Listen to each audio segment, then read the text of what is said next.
300. Coma. El coma es una de las urgencias neurológicas más comunes que enfrenta la medicina general y requiere un abordaje organizado. Es la causa de una fracción notable de admisiones en pabellones y servicios de urgencias y aparece en cualquiera de los servicios hospitalarios. Hay innumerables situaciones en que disminuye el estado de vigilia y la forma más grave corresponde al coma, definido como un estado profundo similar al sueño con los ojos cerrados, del cual es imposible despertar a la persona.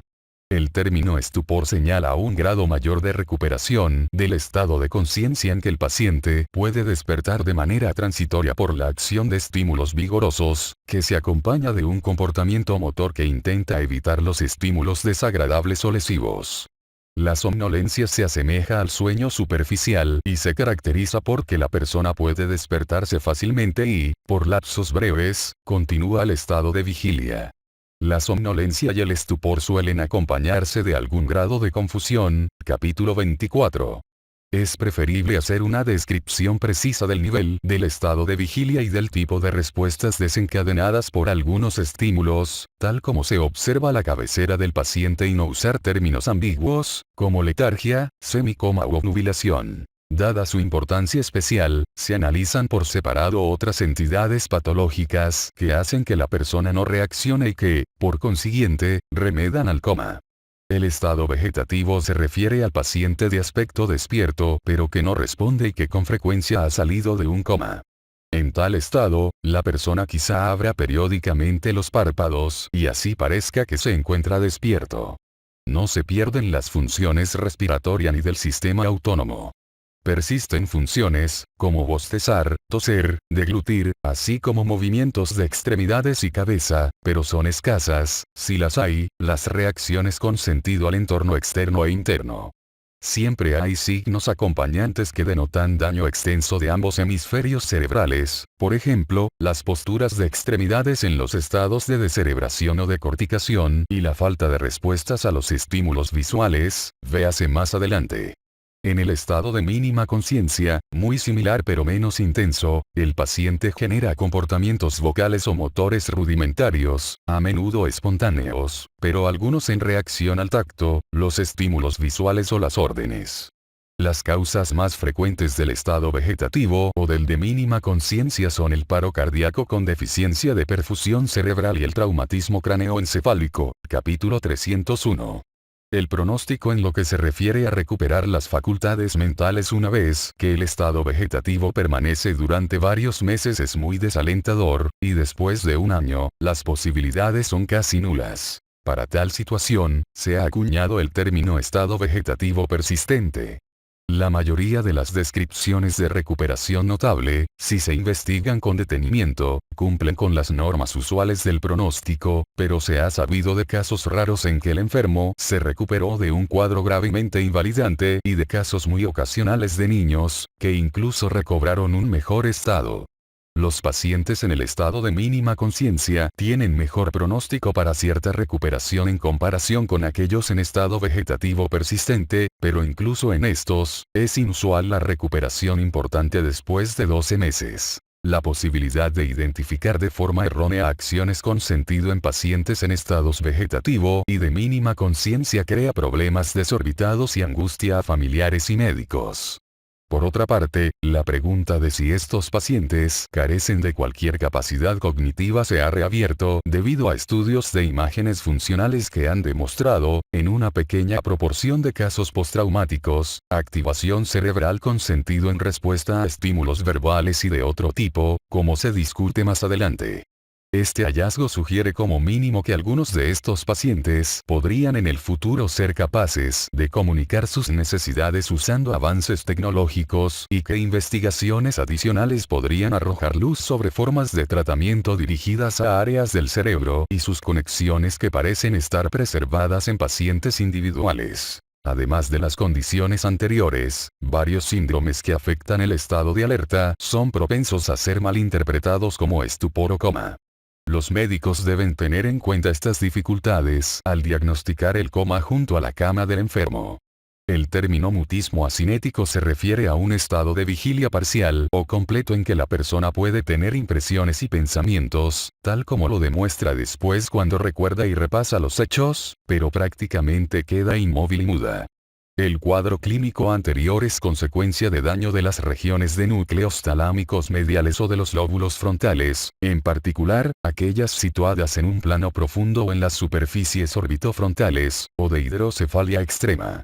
El término abulia describe una modalidad más leve de mutismo asinético que se caracteriza por lentitud psíquica y física y menor capacidad de emprender actividades. Suele ser también la consecuencia del daño de los lóbulos frontales y sus conexiones, capítulo 26. La catatonía es un síndrome de hipomovilidad y mutismo que aparece como parte de psicosis mayor, por lo común esquizofrenia o depresión mayor. Los sujetos catatónicos realizan pocos movimientos voluntarios o reactivos, aunque parpadean, degluten y al parecer no se sienten angustiados. A pesar de todo, se detectan signos de que el paciente reacciona, aunque el clínico debe hacer una cuidadosa exploración para demostrarlo. Por ejemplo, hay resistencia activa a la elevación de los párpados, el parpadeo aparece en reacción a amenazas visuales y los ojos se mueven de modo concomitante con la rotación de la cabeza, movimientos que no son congruentes con la presencia de una lesión cerebral que ocasione la falta de reactividad. En la catatonía, un signo característico, pero no invariable es que las extremidades conserven sus posiciones en las que las colocó el explorador, flexibilidad cérea o catalepsia. Después de la recuperación, suele haber algún recuerdo de los hechos que acaecieron en el estupor catatónico. La catatonía muestra semejanza superficial con el mutismo asinético, pero no hay signos clínicos de daño cerebral como se manifestaría por hiperreflexia e hipertonía de las extremidades. Más adelante se señala el problema especial del coma en la muerte cerebral. El estado de enclaustramiento cautiverio describe un importante tipo de pseudomon en que el individuo despierto no cuenta con recursos para generar palabras o movimientos voluntarios de las extremidades, pero conserva los movimientos verticales voluntarios de los ojos y la elevación de los párpados, lo cual le permite emitir señales de que tiene despejada su mente. Las pupilas muestran reactividad normal. La causa usual es un infarto, por ejemplo, trombosis de la vena basilar, o la hemorragia de la zona ventral de la protuberancia que interrumpe todas las vías motoras descendentes, corticoespinales y corticovulvares. Hay otro estado despierto pero desaferentizado, como consecuencia de la parálisis total de los músculos en los casos graves de debilidad neuromuscular como en el síndrome de Guillain-Barré, capítulo 439, neuropatía del enfermo crítico, capítulo 301, así como bloqueo neuromuscular farmacológico. Anatomía y fisiología del coma. A casi todos los casos de disminución de la vigilia, es posible atribuirles 1, anomalías generalizadas de los hemisferios cerebrales o 2, menor actividad del sistema de alerta especial talamocortical llamado sistema de activación reticular, localizado en forma difusa en el tronco del encéfalo. Además del daño estructural de estos dos sistemas, la supresión de la función retículo cerebral puede ocurrir por fármacos, toxinas o trastornos metabólicos como hipoglucemia, anoxia, uremia e insuficiencia hepática. Estos tipos de causas metabólicas de coma son mucho más comunes que las lesiones estructurales. Coma por lesiones ocupantes de espacio y síndromes de herniación. Además de la no distensibilidad del cráneo, la cavidad craneal se separa en compartimientos por pliegues de dura madre. La hoz del cerebro divide los dos hemisferios cerebrales, y la tienda del cerebelo hace lo mismo con las fosas anterior y posterior. El término herniación se refiere al desplazamiento del tejido encefálico causado por una masa adyacente o que lo cubre hacia un compartimiento que normalmente no ocupa. El coma y muchos de los signos que lo acompañan se atribuyen a estas desviaciones de tejidos, y varios datos clínicos son característicos de ciertas configuraciones de las herniaciones, figura 301. De base, estos son signos falsos localizadores puesto que derivan de la compresión de estructuras cerebrales a distancia de una lesión cerebral que es la causa directa del coma. En la herniación más frecuente, el tejido encefálico se desplaza del compartimiento supratentorial al infratentorial a través del agujero del tentorio. Esta se denomina herniación transtentorial. El término herniación transtentorial uncal se refiere al choque de la circunvolución temporal medial anterior, uncus, contra la apertura del tentorio, anterior y adyacente al mesencéfalo, figura 301a. El uncus comprime al trespar durante su trayecto por el espacio subaracnoideo, lo cual provoca dilatación de la pupila ipsolateral como signo inicial. Las fibras portadoras de la función pupilar parasimpática se ubican en la parte periférica del nervio. El coma ulterior se genera a partir de la compresión del mesencéfalo, y por tanto del sistema de activación reticular, contra el borde tentorial opuesto, por la circunvolución parahipocámpica desplazada, figura 302. En ocasiones, el desplazamiento lateral del mesencéfalo comprime el pedúnculo cerebral opuesto contra el borde tentorial, produciendo signo de Babinski y hemiparesía contralateral a la hemiparesía generada por el tumor, signo de Kernohan-Waldman.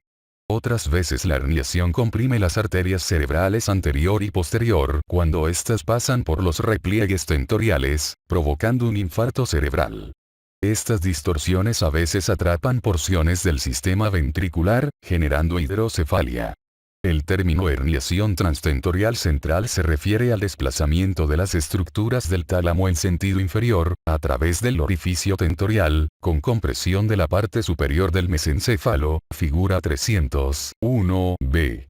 Los signos principales incluyen miosis pupilar y sopor, a diferencia de la pupila midriática unilateral en el síndrome del uncus.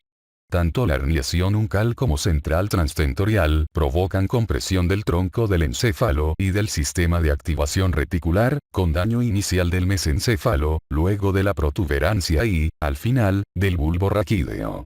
El resultado es una secuencia aproximada de signos neurológicos que corresponden a cada nivel afectado, con los centros respiratorios en el tronco cerebral a menudo respetados hasta etapas tardías del síndrome de herniación.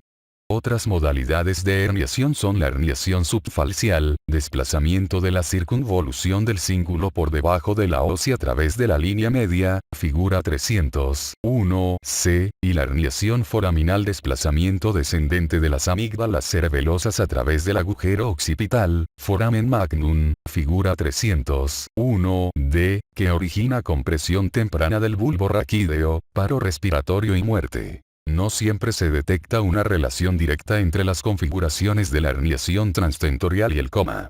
La somnolencia y el estupor pueden aparecer con el desplazamiento horizontal moderado del diencéfalo, tálamo, antes de que la herniación transtentorial sea evidente. Y ese desplazamiento lateral o hacia afuera se puede cuantificar en las imágenes axiales de tomografía computarizada y de resonancia magnética, figura 302. En el caso de masas de rápido crecimiento, el desplazamiento horizontal de la glándula pineal, a menudo calcificada en adultos, 3 a 5 milímetros, suele acompañarse de somnolencia. Si se desplaza 6 a 8 milímetros, aparece estupor, y si rebasa los 9 milímetros, surge coma. La intrusión del lóbulo temporal medial en la escotadura tentorial también se observa en la resonancia y la tomografía en forma de obliteración de la cisterna que rodea la porción superior del tronco del encéfalo. Coma por metabolopatías y toxinas, incluido el inducido por fármacos.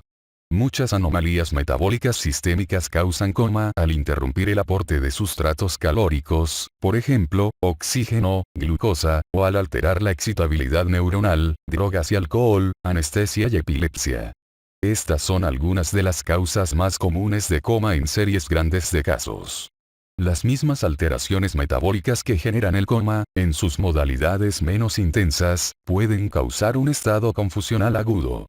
Por todo lo expuesto, en las encefalopatías metabólicas se advierte un continuum entre la disminución del estado de conciencia y el coma. Las neuronas cerebrales dependen totalmente del flujo sanguíneo cerebral y del aporte de oxígeno y glucosa.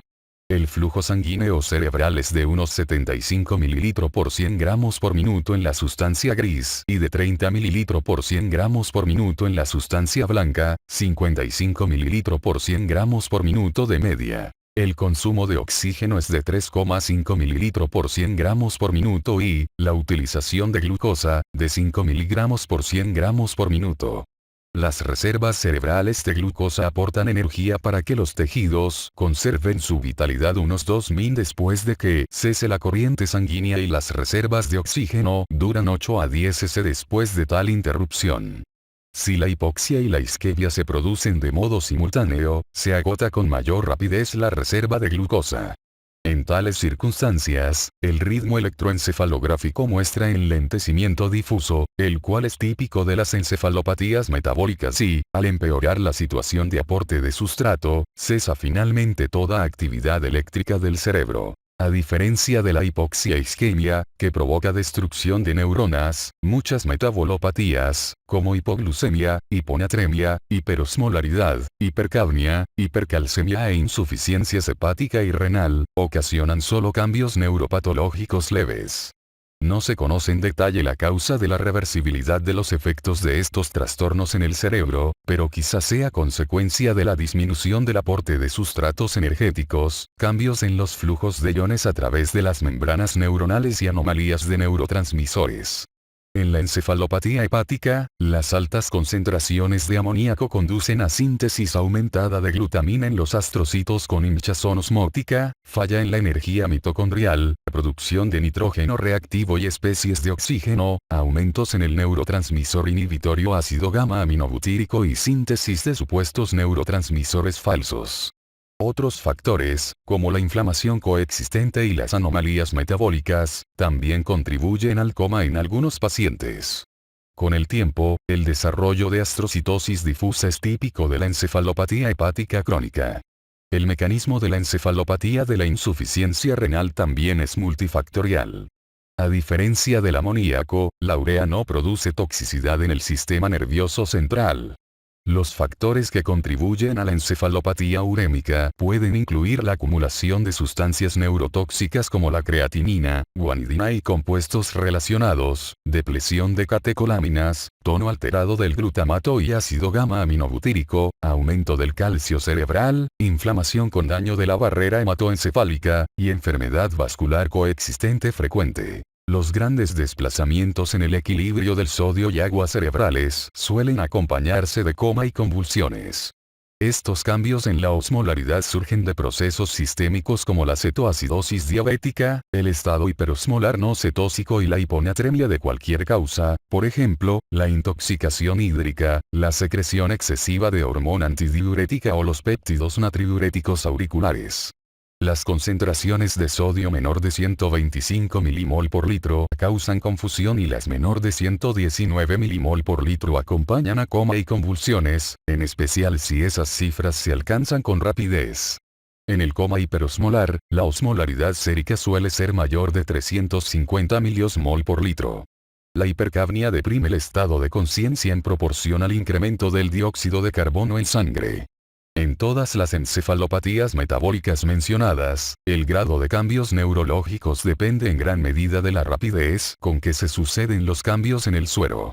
La fisiopatología de otras encefalopatías metabólicas, como las secundarias a hipercalcemia, hipotiroidismo, hipovitaminosis B12 e hipotermia, no se conoce bien, pero deben reflejar alteraciones en los procesos bioquímicos del sistema nervioso central, la función de las membranas o los neurotransmisores. El coma debido a fármacos y toxinas es por lo general reversible en gran medida y no deja ningún daño residual siempre que no haya habido insuficiencia cardiorrespiratoria. Muchos fármacos y toxinas son capaces de deprimir el funcionamiento del sistema nervioso. Algunos producen coma al afectar tanto al sistema de activación reticular como a la corteza cerebral. La combinación de los signos corticales y del tronco del encéfalo, que se produce en ciertas sobredosis de fármacos, puede conducir a un diagnóstico incorrecto de enfermedad estructural del tronco del encéfalo. La sobredosis de medicamentos que tienen acciones atropínicas produce signos como dilatación de las pupilas, taquicardia y piel seca. La sobredosis de opiáceos produce pupilas puntiformes menor de 1 milímetro de diámetro. Algunas intoxicaciones por fármacos, como con los barbitúricos, pueden simular todos los signos de muerte cerebral, por lo que siempre deben excluirse las etiologías tóxicas antes de realizar un diagnóstico como este. Coma epiléptico. Las convulsiones eléctricas generalizadas se acompañan de coma, incluso en ausencia de convulsiones motoras, estatus epiléptico no convulsivo. Como resultado, debe considerarse la monitorización del electroencefalograma en el estudio del coma para descartar esta causa tratable. El coma que desaparece por sí solo y surge después de una crisis epiléptica, el llamado estado posictal, puede provenir del agotamiento de las reservas energéticas o de los efectos de moléculas con acción tóxica local, que son productos o consecuencia de las convulsiones. El estado posictal produce un enlentecimiento generalizado y continuo de la actividad electroencefalográfica de fondo, semejante al que se observa en otras encefalopatías metabólicas. Por lo general dura unos pocos minutos, pero en algunos casos puede prolongarse durante horas o incluso, rara vez, días. Coma por lesión generalizada de los hemisferios cerebrales. Esta categoría, que abarca diversos trastornos sin vínculo alguno, es consecuencia del daño estructural bilateral generalizado del cerebro, con lo cual simula una alteración metabólica. Es probable que la más conocida sea la hipoxia isquemia, en la cual desde el comienzo es imposible distinguir los efectos reversibles agudos de la deficiencia de perfusión y la privación de oxígeno del cerebro, de los efectos ulteriores del daño neuronal anóxico. Las enfermedades que obstruyen vasos sanguíneos pequeños en el cerebro originan daño cerebral similar. Algunos ejemplos son el paludismo cerebral, la púrpura trombótica trombocitopénica y la hiperviscosidad. Asimismo, el daño difuso de la materia blanca por un traumatismo craneoencefálico o una enfermedad desmielinizante inflamatoria genera un síndrome de coma similar. Estudio del paciente. Coma. En el capítulo B4, se presenta un video con la exploración física del paciente comatoso. Antes del estudio neurológico es importante atender cualquier problema respiratorio o cardiovascular agudo. En la mayor parte de los casos, es posible diferir la valoración médica completa, con excepción de los signos vitales, el fondo de ojo y la exploración de la rigidez de nuca, hasta que la investigación neurológica haya establecido la gravedad y la naturaleza del coma.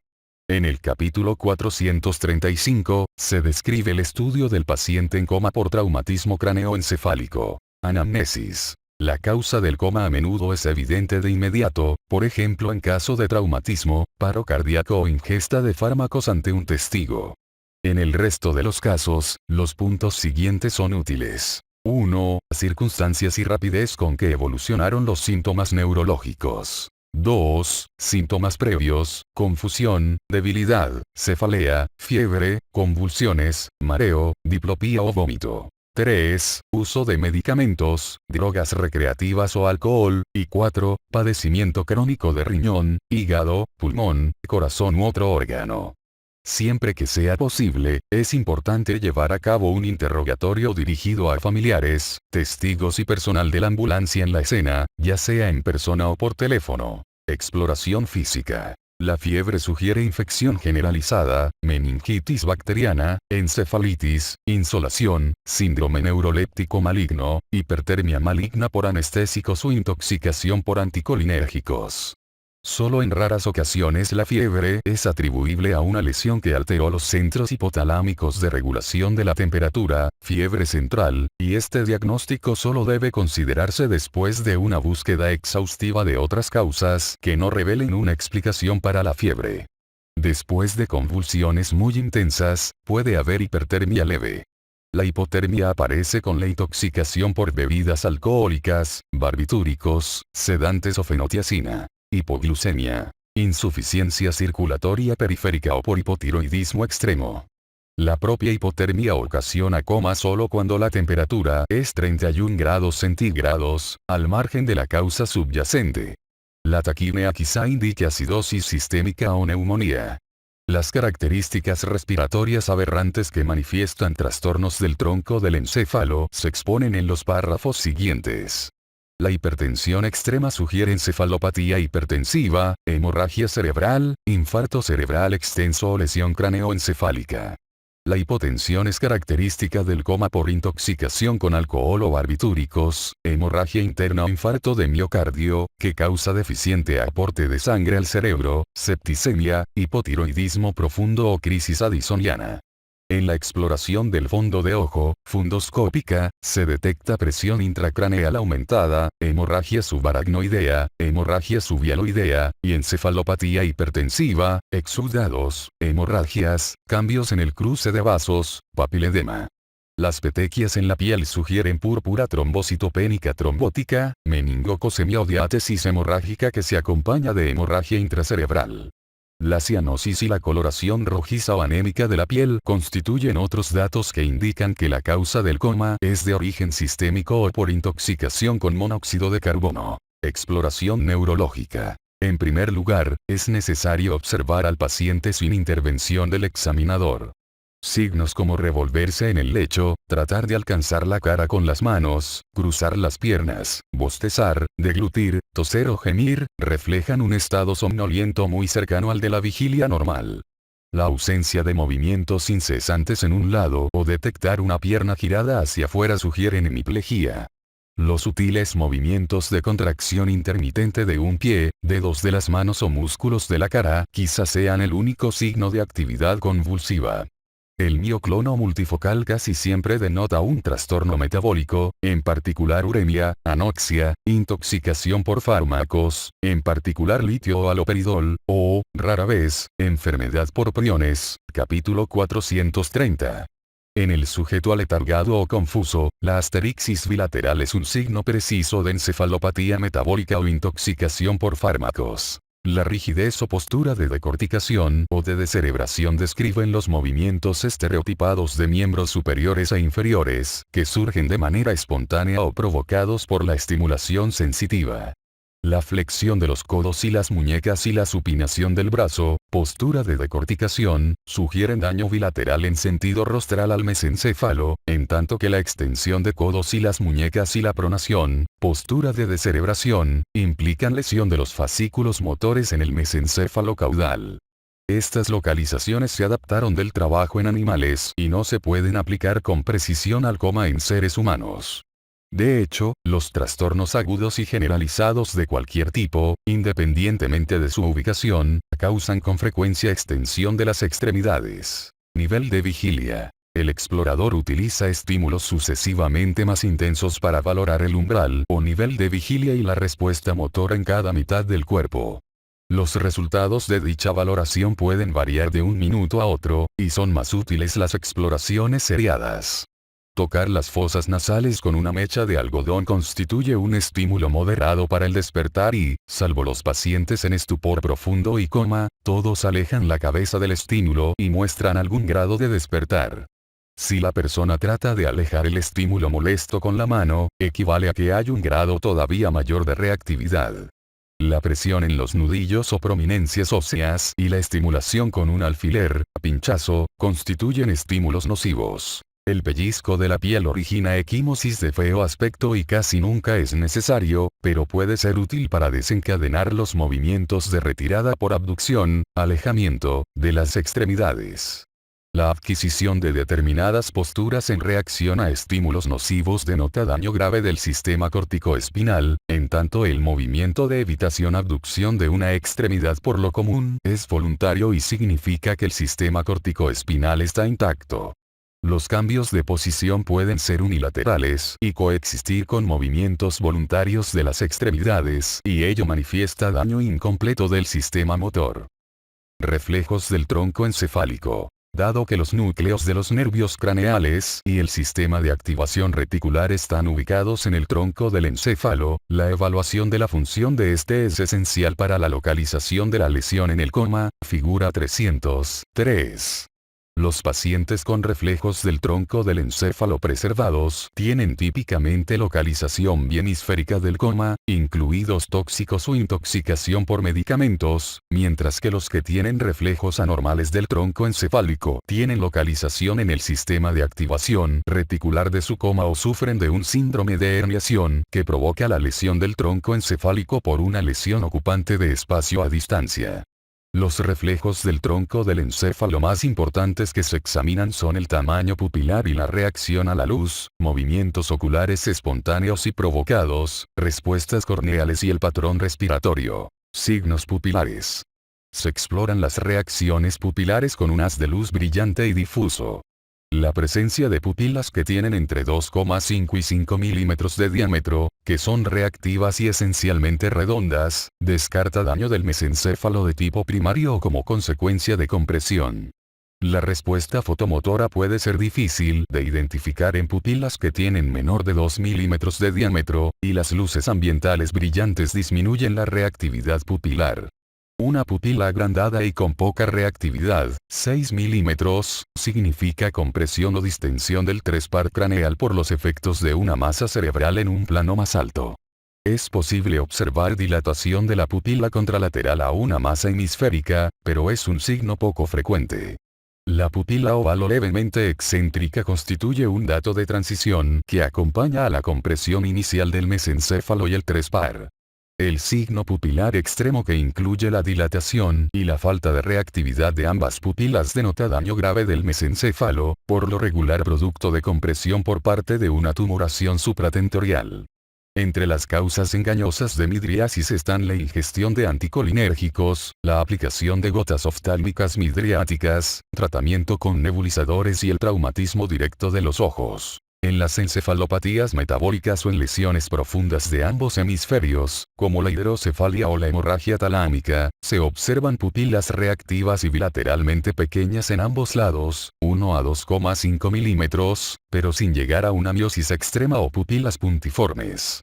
Pupilas reactivas todavía más pequeñas, menor de 1 milímetros, caracterizan a la sobredosis de narcóticos o de barbitúricos, pero también pueden observarse en casos de hemorragia extensa de la protuberancia. La respuesta a la naloxona y la presencia de movimientos oculares reflejos, véase más adelante, son signos útiles para diferenciar tales entidades patológicas. La miosis unilateral en el coma se atribuye a la disfunción de las eferencias simpáticas que se originan en la región posterior del hipotálamo y descienden por el tegmento del tronco encefálico hacia la médula cervical. Es un hallazgo ocasional en pacientes con una gran hemorragia cerebral que afecta al tálamo. Movimientos oculares. En primer lugar, se revisan los ojos al elevar los párpados y percatarse de la posición en reposo y los movimientos espontáneos de los globos oculares. La divergencia horizontal de los ojos en reposo es normal en el sujeto adormilado.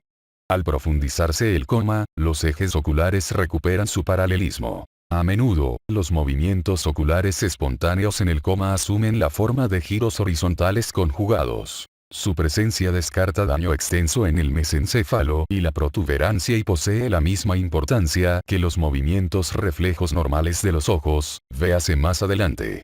La desviación conjugada horizontal de ambos ojos hacia un lado indica daño del lóbulo frontal del mismo lado o, más rara vez, la protuberancia del lado opuesto.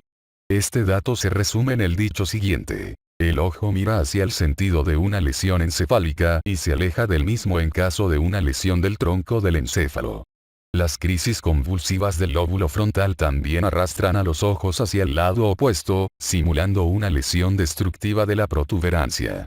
En ocasiones, los ojos, de manera paradójica, se alejan del lado de una lesión hemisférica profunda, movimiento equivocado. Los globos oculares se dirigen hacia abajo y adentro en el caso de las lesiones talámicas y de la zona superior del mesencéfalo, lo cual de manera típica corresponde a hemorragia del tálamo. El llamado movimiento de bobbing ocular incluye el desplazamiento súbito y rápido y el movimiento ascendente lento de los ojos, acompañado de ausencia de movimientos horizontales, y es un signo que confirma la existencia de daño bilateral de la protuberancia, por lo común proveniente de trombosis del tronco basilar.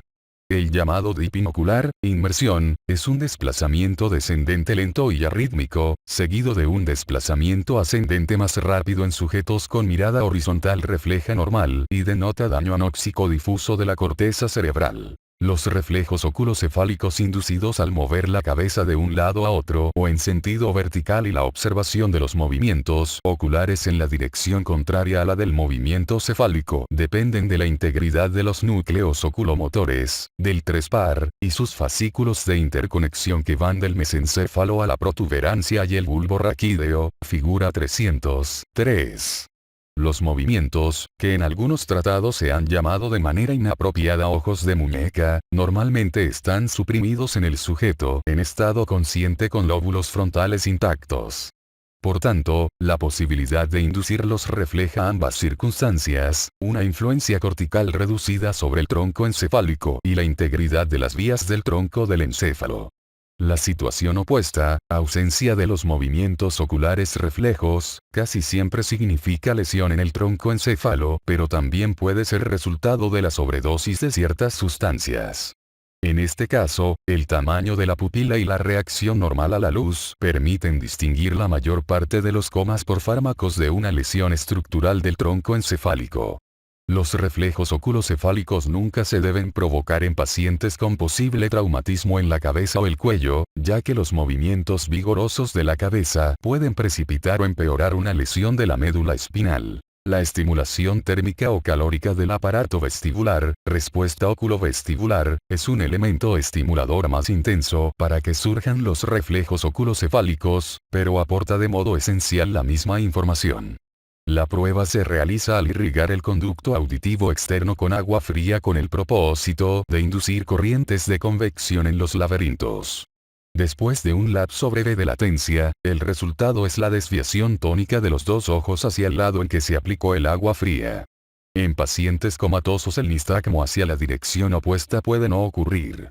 El acrónimo COUS en inglés, se utiliza para recordar a los estudiantes de medicina la dirección del nistagmo. Cold water opposite, warm water same, agua fría opuesta, agua tibia el mismo, pero dado que el nistagmo a menudo está ausente en la dirección opuesta debido a la disfunción del lóbulo frontal en el coma, suele suceder que esta mnemotecnia no siempre dice la verdad. Al tocar la córnea con un filamento de algodón, es normal observar un cierre breve de ambos párpados. El reflejo corneal depende de la integridad de las vías protuberanciales entre el 5, aferente, y 7, eferente, pares craneales. Junto con los movimientos oculares reflejos, es un método útil para valorar la función protuberancial. Los fármacos que deprimen el sistema nervioso central disminuyen o eliminan las respuestas corneales poco después de la parálisis de los movimientos reflejos de los ojos, pero antes de que las pupilas dejen de reaccionar a la luz. La respuesta corneal puede desaparecer un tiempo en el lado de la hemiplegia aguda. Patrones respiratorios. Estos tienen menor utilidad para la localización, en comparación con otros signos del tronco encéfalo. La respiración superficial, lenta pero regular, sugiere depresión metabólica o de origen farmacológico. La respiración de Cheyne-Stokes en su forma cíclica clásica, que termina con un periodo breve de apnea, es sinónimo de daño de ambos hemisferios o supresión metabólica y casi siempre acompaña al coma superficial. Por lo general, la respiración rápida y profunda, de Kussmaul, representa la existencia de acidosis metabólica, pero también puede aparecer en el caso de lesiones pontomesencefálicas. Los jadeos agónicos son resultado de la lesión de la porción baja del tronco del encéfalo, bulbo raquídeo, y se reconocen como patrón respiratorio terminal de una lesión cerebral grave. Se han descrito otras variaciones cíclicas de la respiración, pero son menos importantes. Estudios de laboratorio e imágenes. Los estudios más útiles para el diagnóstico de coma son el análisis químico-toxicológico de sangre y orina, la tomografía o la resonancia de cráneo, el electroencefalograma y pruebas del líquido cefalorraquídeo. Los gases arteriales son útiles en los pacientes con neumopatía y desequilibrio ácido básico. Las alteraciones metabólicas más frecuentes en clínica se detectan al medir electrolitos, glucosa, calcio, magnesio, osmolaridad y función renal, nitrógeno ureico sanguíneo, y hepática. Se necesita el análisis toxicológico en cualquier caso de coma agudo en situaciones en que no hay certeza inmediata del diagnóstico. Sin embargo, la presencia de sustancias o toxinas exógenas, en particular el alcohol, no descarta la posibilidad de que existan otros factores, sobre todo el traumatismo craneoencefálico, que también contribuyen al estado clínico. La concentración de etanol a razón de 43 milimol por litro, 0,2 gramos por 100 mililitros, en sujetos no habituados, por lo regular disminuye y entorpece la actividad psíquica. La concentración mayor de 65 milimol por litro, 0,3 gramos por 100 mililitros, se acompaña de estupor. La aparición de tolerancia puede hacer que el alcohólico crónico permanezca consciente incluso con concentraciones mayor de 87 milimol por litro, 0,4 gramos por 100 mililitros, en sangre. La facilidad de practicar tomografía y resonancia ha orientado la atención hacia causas del coma que se pueden detectar por imagen, por ejemplo, hemorragias, tumores o hidrocefalia. Recurrir a estas exploraciones primero puede resultar imprudente ya que la mayoría de casos de coma y confusión tiene causas metabólicas o tóxicas. La tomografía normal no excluye una lesión anatómica como causa de coma. Los infartos bilaterales tempranos en los hemisferios cerebrales, infarto agudo del tronco del encéfalo, encefalitis, meningitis, cizallamiento mecánico de axones como resultado de traumatismo craneoencefálico cerrado, trombosis del seno sagital, lesión hipóxica y hematoma subdural isodenso al cerebro adyacente, son algunos de los trastornos que pueden no detectarse. En ocasiones, los resultados de las imágenes pueden ser engañosos, como cuando se encuentran hematomas subdurales pequeños o antiguas a apoplejías, pero el coma del paciente se debe a intoxicación. El electroencefalograma, capítulo 418, es un recurso útil en el caso de estados metabólicos o farmacoinducidos, pero rara vez es diagnóstico. Sin embargo, es el estudio fundamental para diagnosticar coma secundario a crisis no convulsivas y muestra patrones más o menos característicos de encefalitis por virus del herpes y enfermedad por priones, de Creutzfeldt-Jakob. Además, el electroencefalograma es útil en la identificación de la actividad de fondo lenta, manifestación de la magnitud de una encefalopatía. El predominio de actividad lenta de alto voltaje, ondas delta o trifásicas, en las regiones frontales es un signo típico del coma metabólico, como en el caso de la insuficiencia hepática. La actividad generalizada rápida, beta, denota la intervención de sedantes, por ejemplo, benzodiazepinas. La característica especial de coma alfa, definido por actividad generalizada variable de 8 a 12 hercios, se asemeja de modo superficial al ritmo anormal de la vigilia, pero a diferencia de la actividad alfa normal, no se altera con estímulos ambientales. El coma alfa es consecuencia de daño protuberancial o cortical difuso y conlleva mal pronóstico. La actividad alfa normal en el electroencefalograma, suprimida al estimular al paciente, también orienta al clínico hacia la presencia de un síndrome de desaferentización o hacia la histeria o la catatonía. La punción lumbar debe realizarse si no hay una causa evidente, ya que el examen del líquido cefalorraquídeo sigue siendo indispensable en el diagnóstico de diversas formas de meningitis y encefalitis. Debe realizarse un estudio por imágenes antes de la punción lumbar para excluir una lesión intracraneal ocupante de espacio que podría conducir a herniación con la punción lumbar. Si se sospecha meningitis infecciosa, antes del estudio de imagen deben realizarse hemocultivos y administración de antibióticos, capítulo 133. Diagnóstico diferencial del coma. Cuadro 301. Las causas del coma se pueden dividir en tres grandes categorías. Casos sin signos neurológicos focales, por ejemplo, encefalopatías metabólicas y tóxicas. Casos con signos focales importantes, por ejemplo, apoplejía, hemorragia cerebral, y síndromes meníngeos, caracterizados por fiebre o rigidez de nuca y exceso de células en el líquido cefalorraquídeo, por ejemplo, meningitis bacteriana, hemorragia subaracnoidea, encefalitis. Las causas del coma repentino incluyen la ingesta de fármacos, hemorragia cerebral, traumatismos, paro cardíaco, epilepsia y oclusión de la arteria basilar. El coma que surge de manera subaguda por lo común proviene de algún padecimiento médico neurológico preexistente o, con menor frecuencia, es consecuencia del edema cerebral causado por una masa, por ejemplo, un tumor o un infarto encefálico. El diagnóstico de coma por vasculopatía cerebral en ocasiones es difícil, capítulo 419.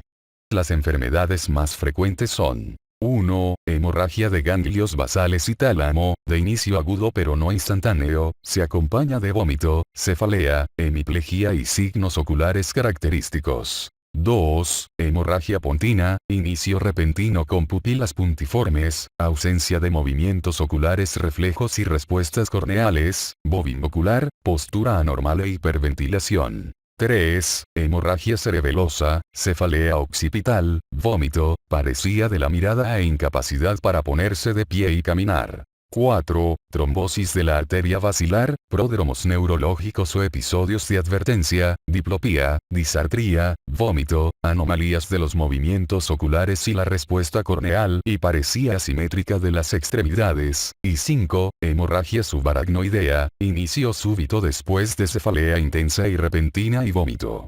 La apoplejía más frecuente, el infarto en el territorio de la arteria cerebral media, no provoca coma, pero el edema asociado a apoplejías extensas puede expandirse a lo largo de varios días, y provocar coma por efecto de masa. Muchas enfermedades intracraneales, principalmente hemorragia subaracnoidea, se acompañan de síndrome de hidrocefalia aguda, el cual se caracteriza por cefalea y algunas veces vómito que degenera rápidamente en coma con postura extensora de las extremidades, signo de Babinski bilateral, pupilas pequeñas no reactivas y movimientos oculocefálicos deficientes en dirección vertical. En ocasiones, el coma puede carecer de rasgos característicos sin signos de lateralización, aunque el papiledema está presente a menudo. Muerte cerebral. Es un estado de cese irreversible de todas las funciones cerebrales y del tronco del encéfalo con preservación de la actividad cardíaca y mantenimiento de la función respiratoria y somática por medios artificiales. La muerte cerebral es el único tipo de daño cerebral reconocido como moral, ética y legalmente equivalente a la muerte. Los criterios han avanzado para el diagnóstico de la muerte cerebral y es esencial cumplir con los estándares de consenso, ya que múltiples estudios han demostrado la variabilidad en la práctica local. Dadas las implicaciones de tal diagnóstico, los médicos deben ser minuciosos y precisos para determinar la muerte cerebral. Los criterios establecidos son simples, se pueden evaluar al pie de la cama y no permiten ninguna posibilidad de error de diagnóstico. Contienen dos elementos esenciales, después de asegurar que no existen factores de confusión, por ejemplo, hipotermia, intoxicación por fármacos. 1. Destrucción cortical generalizada que se refleja en coma profundo y falta de respuesta a todas las formas de estimulación. 2. Daño global del tronco del encéfalo demostrado por la ausencia de reacción pupilar a la luz, de reflejos corneales, pérdida de reflejos oculovestibulares y destrucción del bulbo raquídeo, que se manifiesta por apnea completa e irreversible. La diabetes insípida está presente por lo general, pero puede desarrollarse solo horas o días después de que aparezcan los otros signos clínicos de muerte cerebral. Las pupilas son por lo general de tamaño medio, pero pueden agrandarse. La médula espinal sigue siendo funcional y se mantienen los reflejos tendinosos profundos.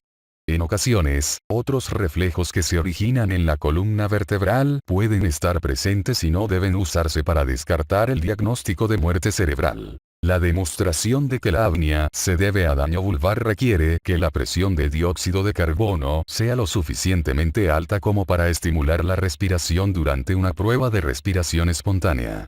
La prueba de apnea puede realizarse de manera segura mediante el uso de preoxigenación con oxígeno al 100% antes y después de retirar el ventilador.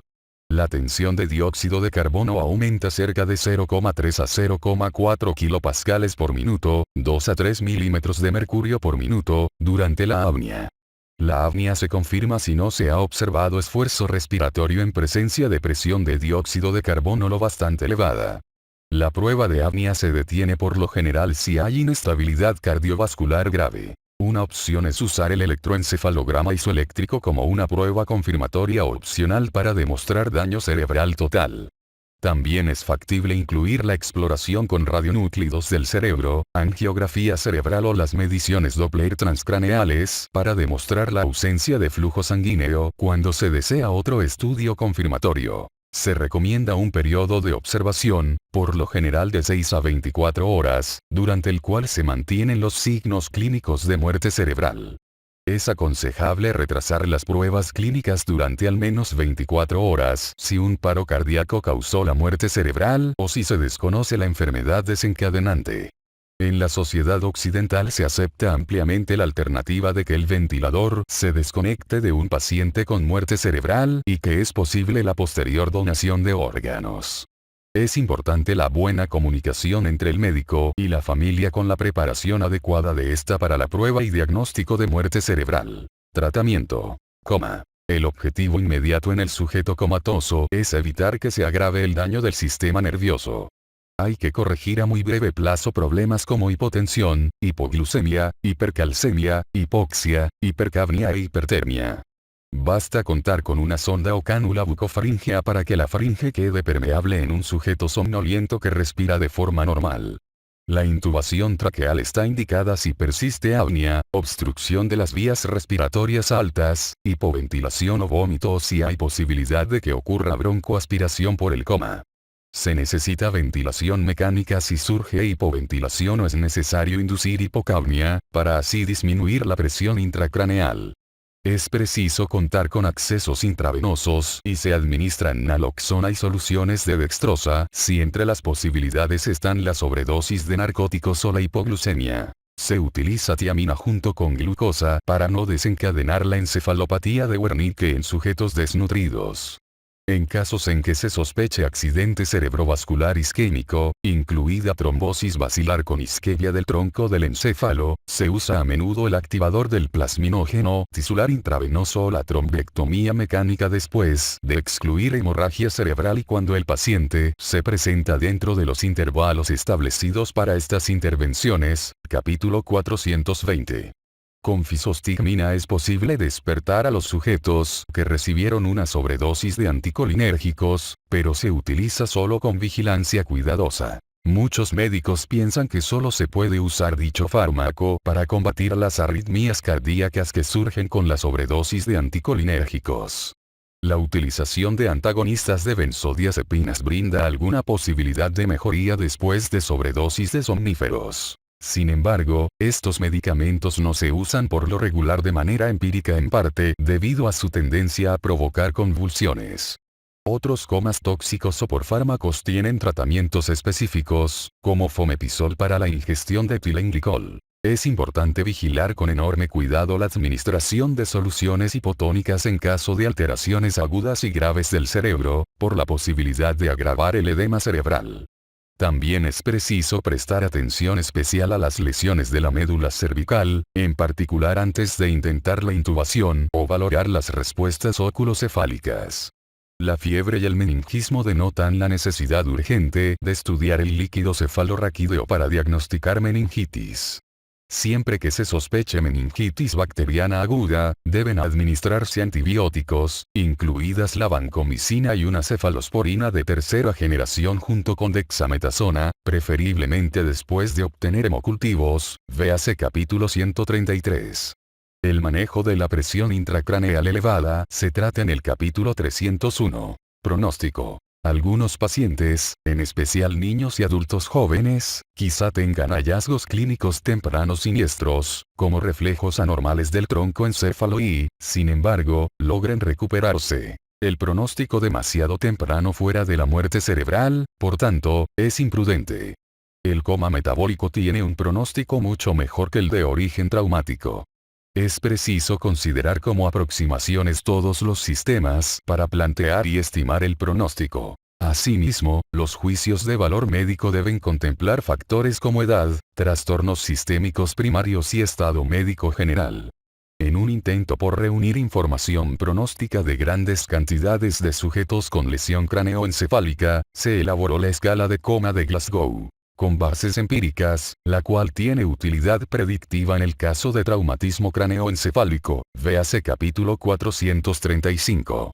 Para el coma anóxico, se ha demostrado que los signos clínicos, como las respuestas pupilares y motoras después de 1, 3 días y una semana, tienen valor predictivo. Sin embargo, algunas de estas reglas de predicción son menos fiables en el contexto de la hipotermia terapéutica y, por tanto, se recomiendan exámenes seriados.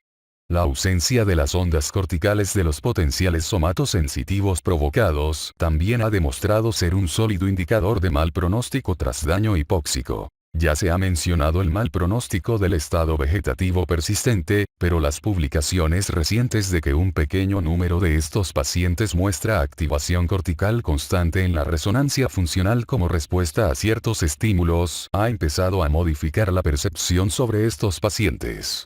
En una serie, un 10% de los sujetos en estado vegetativo después de un traumatismo craneoencefálico, principalmente tras lesión cerebral traumática, activó su lóbulo frontal o temporal cuando el médico les pidió que imaginaran ciertas tareas visoespaciales. En un caso fue posible establecer una variedad rudimentaria de comunicación. También hay descripciones de casos excepcionales de mejora en la función cognitiva con el implante de electrodos estimuladores del tálamo o el uso de fármacos nuevos como el zolpidem. Es prudente evitar generalizaciones a partir de estos hallazgos, pero es necesario efectuar estudios con técnicas novedosas que podrían ayudar a la comunicación y posible recuperación.